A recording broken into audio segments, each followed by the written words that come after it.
तो भाई once again क्या हाल चाल। देखो यार, आ चुके एक और नई वीडियो के साथ। और भाई वही सीरीज़ कर रहे हैं जब तक भाई सब कुछ ख़त्म नहीं हो जाता। सब कुछ ख़त्म इन द सेंस पांचों के पांचों सब्जेक्ट्स ख़त्म नहीं हो जाते, तब तक एक ही सीरीज़ चलेगी भाई। तुम्हारे को मज़ा भी आ रहा होगा तो मज़ा ही मतलब नाचो फिरो मज़े करो। ठीक है, तो आज हम करने वाले हैं क्लास नाइन्थ मैथ्स का चैप्टर नंबर 8, जो कि है क्वाड्रिलेटरल्स। अब देखो यार, इसकी मैं क्विक रिवीजन ही करवा रहा हूँ तुम्हारे को। जो ट्विच इंट्रो है वो हमारा मेनली रैपिड रिवीजन जिसे तुम बोलते हो या फिर क्विक रिवीजन बोलते हो, वही चीज़ है। मैं इसमें तुम्हारे को कोई क्वेश्चन नहीं बताऊंगा, इसमें मैं तुम्हारे को बताऊंगा कि भाई तुमने इस चैप्टर में पढ़ा गया था। ठीक है, तो सबसे पहले जो हमारा क्वाड्रिलेटरल है, क्वाड्रिलेटर क्या होता है? क्वाड्रिलेटरल्स वो होते हैं जैसे हमारा ट्रायंगल हुआ ना, वैसे क्वाड्रिलेटरल होते हैं। ट्रायंगल क्या होता है? त्रिभुज, यानी कि तीन भुजाओं वाला। क्वाड्रिलेटरल क्या हुआ? चार भुजाओं वाला, यानी चार साइड वाला। जो भी हमारा एंगल होगा, जो भी हमारा एक शेप बनेगा, वो बोला बोला जाएगा क्वाड्रिलेटरल। और तीन साइड वाला जैसे ट्रायंगल बोला जाता था। और एक भी साइड ना पाने वाला क्या बोला जाता है भाई? सर्कल। सर्कल की कोई मतलब वैसे साइड नहीं होती, बाउंड्रीज होती है। ठीक है, तो देखो सबसे पहले समझिए पैरेललोग्राम। ठीक है, पैरेललोग्राम क्या होता है? पैरेललोग्राम से अगर तुम्हारे को दिमाग में कुछ आ रहा हो तो भाई ऐसा एक जिसे बोलते हैं ना, एक ऐसा सा शेप जो भाई आपस में क्या हो? पैरेलल हो। क्या हो? आपस में जो हो वो एक पैरेलल लाइन फॉर्म करता हो, जैसे कि ये। ठीक है, ये जो है आपस में पैरेलल है? बिल्कुल भी नहीं, क्योंकि जो पैरेललोग्राम है उसकी ये दो साइड पैरेलल नहीं, बल्कि ये दो साइड भी पैरेलल होनी चाहिए। यानी कि चारों साइड्स आपस में पैरेलल होनी चाहिए। ठीक है, तो पैरेललोग्राम एक ऐसा जिसे बोलते हैं, एक ऐसी शेप है जो कि भाई हर जगह से क्या होनी चाहिए? पैरेलल होनी चाहिए। चारों साइड से वो क्या होनी चाहिए? पैरेलल होनी चाहिए। ठीक है, बहुत बढ़िया। अब नेक्स्ट आता है अपने पास कि भाई पैरेललोग्राम का सिस्टम क्या है। अब देखो, पैरेललोग्राम की जो ऑपोजिट साइड्स होती है वो इक्वल होती है। जस्ट अभी तुम्हारे को बताया, पैरेललोग्राम की ऑपोजिट साइड्स इक्वल होती है। पैरेललोग्राम भाई तुम्हारे को बनाना ही पड़ेगा यार, तुम लोग ना बड़े खतरनाक आदमी है। ये कुछ इस प्रकार से होता है हमारा पैरेललोग्राम। ठीक है, जिसकी भाई चारों साइड्स क्या होती है? पैरेलल, कुछ इस प्रकार से। ठीक है, पैरेललोग्राम ये वाली साइड, ये वाली साइड, ये वाली साइड, ये वाली साइड, ये आपस में क्या होगी? पैरेलल होगी, यानी कि बराबर होगी। अब देखो, पैरेललोग्राम के जो ओपोजिट एंगल होते हैं वो भी आपस में क्या होते हैं? बराबर होते हैं। यानी कि भाई ये वाला एंगल और ये वाला एंगल आपस में बराबर होगा। सेम ये वाला एंगल प्लस ये वाला एंगल आपस में बराबर होगा। बहुत बढ़िया। ठीक है, नेक्स्ट है property of diagonal of parallelogram की। भाई जो डायगोनल, अब सबसे बड़ी बात, डायगोनल होते क्या है यार? डायगोनल हमने कभी पढ़े तो थे, लेकिन भाई होते क्या है? देखो यार, डायगोनल एक ऐसी चीज़ होती है जो कि किसी भी शेप को बीच से काटती है। यानी कि ये देखो, इसके कितने डायगोनल आ गए? एक यहाँ रख लो, ठीक है, और एक यहाँ रख लो। दो डायगोनल अभी के लिए रख लेते हैं। ठीक है, वाह क्या डायगोनल है! पतंग लग गई, पतंग। हाँ, ठीक है, हमारे पास दो डायगोनल है। अब देखो, डायगोनल और पैरेललोग्राम बाइसेक्ट ईच अदर, यानी कि भाई सही बात है, क्यों? डायगोनल हमने लिया तो आपस में उन्होंने एक दूसरे को क्या किया? काटा। बहुत बढ़िया बात, क्यों? बाइसेक्ट ईच अदर, बहुत बढ़िया।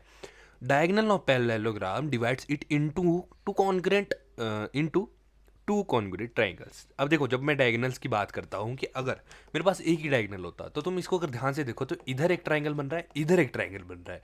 और ये जो ट्राइंगल है ये कॉन्ग्रुएंट होता है, यानी कि इसकी साइड एंगल जो भी सारी चीज़ें वो सारी सेम होती है। ठीक है, यानी कि अगर डायगोनल है पैरेललोग्राम का तो वो क्या करते हैं? कॉन्ग्रुएंट ट्राइंगल्स में डिवाइड करता है। ठीक है, नेक्स्ट है diagonal of rhombus bisect each other at right angle. अब देखो, रोम्बस रोम्बस रोम्बस रोम्बस अगर तुम्हारे को बताऊं तो काइट ही होती है, टाइप ऑफ। ठीक है, जो काइट का हमारे पास स्ट्रक्चर होता है उसे हम बोलते हैं रोम्बस, कुछ इस प्रकार का। अरे भाई, एक तो बीच बीच में ना हमारा ये जो पावर पॉइंट है ये चलता नहीं है ढंग से। मेरे साथ ही अन्याय हो रहा है। हाँ, ठीक है, अब मान लो ये रोम्बस है। अब रोम्बस चार साइड है, यानी क्वाड्रिलेटरल भी होगा। अब इसकी जब हम डायगोनल्स को देखेंगे तो ये डायगोनल्स कुछ इस प्रकार से जाते हैं। ठीक है, इस प्रकार से जाएंगे। अब ये जो डायगोनल्स है, सीधी लाइन नहीं खींची मैंने। ठीक है, ये जो डायगोनल्स है मेनली सीधे ही होते हैं। तो ये जो डायगोनल्स जब आपस में इंटरसेक्ट करेंगे, बाइसेक्ट्स करेंगे, तो इधर क्या होगा कि इधर जो है, जहाँ पर जिस पॉइंट पे एक दूसरे को बाइसेक्ट कर रहे हैं, वहाँ पर एक 90 डिग्री का एंगल बनाएंगे। ठीक है, ये है अपना रोम्बस का सिस्टम। नेक्स्ट आता है diagonal of rectangle bisect each other are equal. अब रेक्टेंगल क्या है अपने पास? ये अपने पास एक रेक्टेंगल होता है जिसकी दो साइड्स क्या होती है? इक्वल होती है और पैरेलल भी होती है। ठीक है, ये अपने पास आ गया एक रेक्टेंगल। अब इसमें क्या बोला है कि diagonal of rectangle bisect each other and are equal.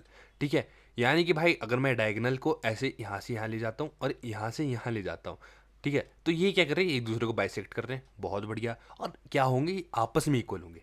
भले ही ये जो हमारे पास रेक्टेंगल होते हैं इसकी चारों साइड्स आपस में इक्वल नहीं होती, दो साइड्स आपस में इक्वल होती है, लेकिन जब हम इसका डायगोनल लेते हैं ना तो इसका जो डायगोनल है वो भाई आपस में इक्वल होगा। नेक्स्ट होगा कि भाई जो diagonal of square bisect each other at right angle and are equal. Same चीज़ भाई, अगर हमारे पास कोई स्क्वायर होगा कुछ इस प्रकार का, ठीक है, हमारे पास स्क्वायर है।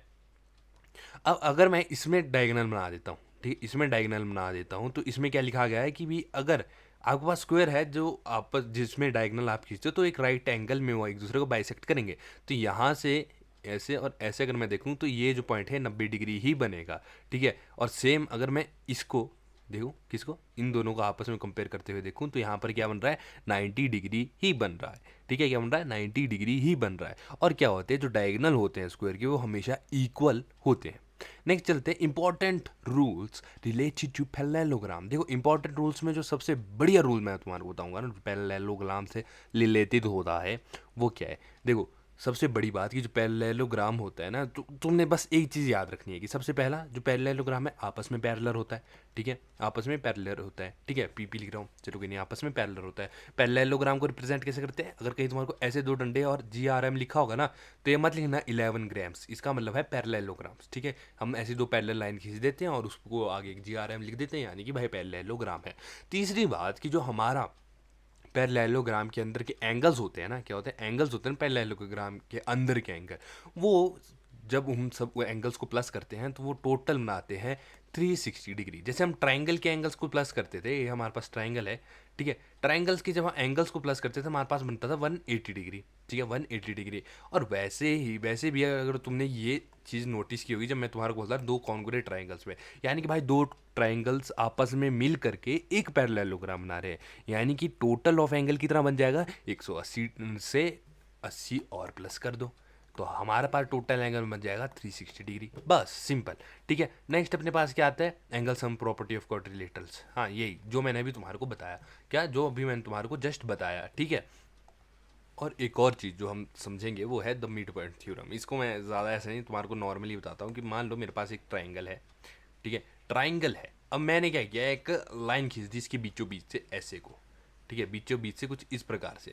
अब इधर से जब मैंने लाइन खींची तो ये जो लाइन है ना, ये जो तुम्हारे को लाइन दिख रही है, ये वाली लाइन और ये जो साइड है ये आपस में क्या होगी, पैरेलल होगी, क्या होगी, ये जो लाइन और ये जो साइड है आपस में पैरेलल होगी। अब तुम बोलोगे भाई मेरे को क्यों बता रहा है ये यार, क्यों, वाई तू तो क्वाड्रिलेटरल पढ़ा रहा था, ट्राइंगल पे क्यों पहुंच गया।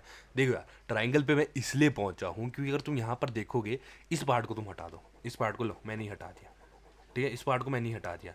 अब अगर तुम सिर्फ इतने पार्ट को देखो तो कोई समझ पाएगा कि ये ट्राइंगल था, क्यों, क्योंकि ये पार्ट कुछ इस प्रकार से बन रहा है, ठीक है, कुछ इस प्रकार से बन रहा है। तो यहाँ पर देखा जाए तो चार साइड्स आ रही है, यानी कि बन तो ये भी क्वाड्रिलेटरल ही रहा है, ठीक है, क्या बन रहा है, बन तो ये भी क्वाड्रिलेटरल ही रहा है, ठीक है। तो इसमें क्या था कि अगर हम किसी ट्राइंगल को बीचों बीच से हम काट देते हैं, क्या करते हैं, बीचों बीच से अगर हम किसी ट्राइंगल को काट देते हैं, ठीक है, तो उससे क्या होगा, जो ट्राइंगल की थर्ड साइड है और जो लाइन है ये वो आपस में पैरेलल होगी। और दूसरी बात क्या है, दूसरी बात ये है कि ये वाली लाइन और ये वाली लाइन इस पॉइंट से इधर तक की ये जो लाइन है ये आपस में क्या होगी, 1/2 की होगी, यानी कि ये वाली लाइन इस लाइन की आधी होगी, क्या होगी, आधी होगी, ठीक है। और भाई इसी के साथ ये वाली वीडियो भी होती है ख़त्म। मज़ा आया होगा तो भाई चैनल को सब्सक्राइब कर दो, और भाई मिलेंगे नेक्स्ट वीडियो में। मैं भाई साइंस भी शुरू करने वाला हूँ, बस कुछ मतलब मैथ्स ख़त्म होने के बाद साइंस शुरू हो जाएगी, और मिलेंगे भाई नेक्स्ट वीडियो में। तब तक के लिए जय माता दी भाई।